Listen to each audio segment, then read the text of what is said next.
ಎಲ್ಲಂದ್ರಲ್ಲಿ ಫ್ಲೆಕ್ಸ್ಗಳು without permission ಆಗ್ತಾ ಇರೋದು ಕೂಡ ನಮ್ಮ ಗಮನಕ್ಕೆ ಬಂದಿದೆ. ನಾವು ಸ್ಟ್ರಿಕ್ಟ್ ಆಗಿ ನಮ್ಮ ಹೆಲ್ತ್ ಸೆಕ್ಷನ್ಗೆ ಸ್ಟ್ರಿಕ್ಟ್ ಆಗಿ ಇನ್ಸ್ಟ್ರಕ್ಷನ್ ಕೊಟ್ಟಿದ್ದೇವೆ.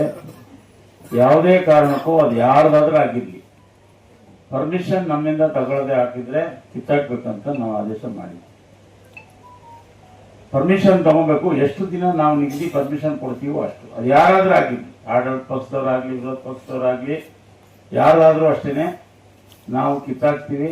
ಆದ್ಮೇಲೆ ಈ ಪ್ರಿಂಟ್ ಮಾಡೋರಿಗೆ ನಾವು ಮೊದಲೇ ವಾರ್ನ್ ಮಾಡಿದ್ವಿ.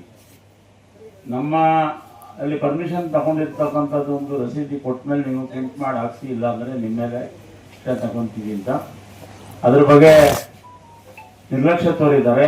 ಮುಂದಿನ ದಿನಗಳಲ್ಲಿ ಅವ್ರು ಪ್ರಿಂಟ್ ಮಾಡೋರ ಬಗ್ಗೆ ಹೀಗೆ ನಿರ್ಲಕ್ಷ್ಯ ಮಾಡಿದ್ರೆ ನಾವು ಕಠಿಣ ಕ್ರಮ ಕೈಗೊಳ್ತೀವಿ ಅಂತ ಈ ಸಂದರ್ಭದಲ್ಲಿ ತಮ್ಮ ಮುಖಾಂತರ ಹೇಳಲಿಕ್ಕೆ ಬಯಸ್ತೇನೆ.